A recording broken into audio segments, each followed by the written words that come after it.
What's going on, y'all? It's your boy Simp God. We're here with BITEDOWN WORLDWIDE. You already know what the vibes is. Got a few questions here I'm gonna answer so y'all can get a little better idea of who the Simp God really is, all right? Let's get it. Biggest musical influences growing up. So, I mean, as far as like going back from the OG's perspective, I definitely rock with Eminem, Nas, Hov for sure. But definitely as far as when I was a teenager, like going in high school and whatnot, Drake was definitely obviously somebody I definitely got a lot of my influence from. Childish Gambino, J. Cole, just from an authenticity perspective, just how real he was and how relatable he was. And this person, you might know him from his podcast or Pump It Up, but Joe Budden was actually a pretty big influence for me. Just his level of lyrical ability and the ability to be introspective in ways that I couldn't even imagine growing up. So he definitely helped mold how I try to make my music to be as honest and as real as possible. What inspired you to pursue music?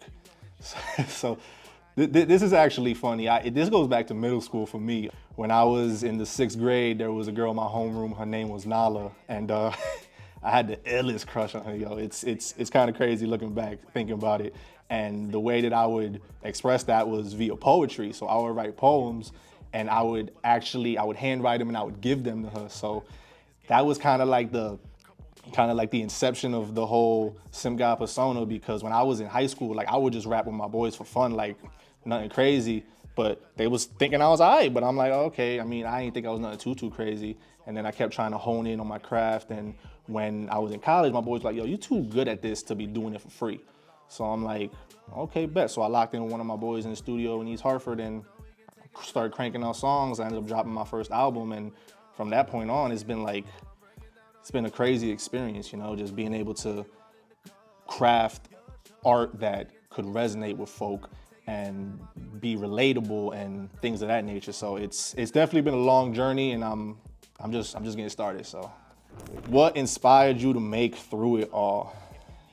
I mean, Simp God, you already know it was a woman. You know what I'm saying? The background for this song is there's a very special lady in my life, and let's just say she's gone through her fair share of trials and tribulations in her life. And this song is pretty much just me giving her that reassurance, like, hey, I know you've been through X, Y, Z, but I don't want you to think that defines who you are as a person. And we're all able to overcome these obstacles and be able to move forward as best we can. So I just wanted to let her know, like, through good, bad, ugly, indifferent, I'm gonna be with you through it all. Because that's part of who I'm about. I'm about unconditional love. Like, just because shit's hitting the fan, that don't mean I ain't gonna stick by you through thick and thin.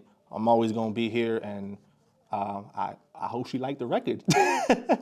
What is your dream collab? I'm gonna do this from a song structure perspective. I'm gonna need a hook man. I'm gonna need 2 verses. So if I'm gonna do a hook, and I'm doing this today, 2025, if I want a hook, I'm gonna go with my boy Abel. I'm gonna go with my boy The Weeknd. He's definitely one of my favorite artists for sure. Definitely need him on a hook. And as far as 2 verses, I gotta go Kendrick. Definitely gotta go Kendrick, especially with the run that he's been on. And Cole to be honest. Sorry, Drake, I gotta leave you out this bad boy, but that would be my dream collab for sure. Those are definitely 3 artists that have made a huge impact on me in my life. So if you could relive one memory from your life, which would it be and why? I like this question a lot. I would definitely have to go back to the summer of 2010. I mean, obviously at that point in my life, I was a teenager, I was 13. So I was out of school, and at that point, my family is big as is. And I remember back in the summertime, my parents would have these cookouts at our house on Wednesdays. We called them Weepity Wednesdays because my pops, when he was growing up, he had a friend from back home that whenever he would get excited, he'd be like, Weepity is like his version of Wepa. So we kind of started adopting that word ourselves. So every Wednesday we would have a cookout at the crib, and literally all my family would pull up. Cousins, aunts, uncles, early in the day, all the way through to the end of the night. And mind you, I'm 13 at this point. I'm on summer vacation. These are grown ass folk that gotta go up and get to work the next morning, and we getting active like it's a Saturday night.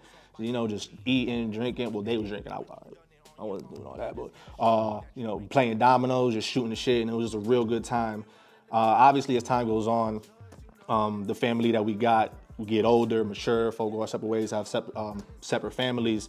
But it's definitely fun to reminisce on those times, and it definitely enhances the times that we do get together now because they're not as frequent as they used to be. So definitely don't take that for granted at all. If you could instantly master one skill, what would it be and what would you do with it? Be able to sing. And I mean like sing, like sang. Like I always have had the perspective, like I love rap. I love hip hop. Obviously I rap, but like R&B low key has my heart to a degree. Like Usher, Neo, Chris Brown, The Weeknd, even going back to like the 90s, Boyz II Men, Jodeci and stuff like that. So you could learn how to rap. If I didn't know how, I could make myself learn to rhyme words. I feel like singing, you either got it or you don't. So like I would definitely go that route. What is one of your biggest pet peeves? I would definitely say one of my bigger pet peeves is when folk got something on their mind that they want to tell you, but they don't. They let it simmer. They let it sit with them for, it could be a couple days, weeks, months, and then out the cut, they just come at you on some wild shit where it's like, yo, you could have told me about this when you were feeling it in the moment, and we could have avoided this entire issue, but you didn't want to communicate that with me. So this lack of communication, I'll probably say, was one of my bigger pet peeves. What is the best advice you have ever received? Actually, I got a pretty dope piece of advice a couple weeks ago from my boy Brandon. No one has ever overthought their way into a solution. And that really sat with me because I have a tendency to overthink a pretty decent amount. And my brain is wired to where I go to worst case scenario in damn near almost everything. And a lot of the time, the scenario that I crafted up in my head ain't nowhere near as bad as what it actually is. So I definitely try to look at things from as clear a mindset as possible and try to be like, hey, things are gonna work out the way it's meant to. Let me just focus on what's within my control, and the chips will fall where they may at that point. So definitely shout out to my boy Brandon for giving me that little nugget of advice. Where do you see yourself in 5 more years? Definitely doing this on a more consistent basis. I feel like I've had the tendency the past couple years to drop here and there and then go on hiatus for a long ass time. So 2025 and onward, I definitely want to do a better job of being more consistent with releasing music and getting back on that stage, man. I've only performed live a handful of times, but those have been some of the most electric experiences of my life. And so I definitely want to be able to put myself out there more, be more comfortable in being uncomfortable and getting out my shell more, and just dropping more music on a consistent basis, and just being able to have my music resonate with folk and continue for this to be a therapeutic avenue for me. Music is one of the most important things I got in my life, and I'm incredibly grateful that I have the platform that I do to be able to express myself the way that I can, and just the joy of being able to see people react to that and have them be like, yo, I thought that was dope how you flowed on this record, or I thought what you was talking about here was real deep, and that really sat with me and resonated with me. So being able to have that impact, and to be honest, I can make one song in my whole life and I can have one person listen to it. And if that one person listened to it and there's like, yo, you did your thing with that, like I felt what you were saying, I relate to what you're saying, and shout out to you, I'd be good money with that. I would be good money with that. That's all I need, because I think music it's about expression and it's about unity.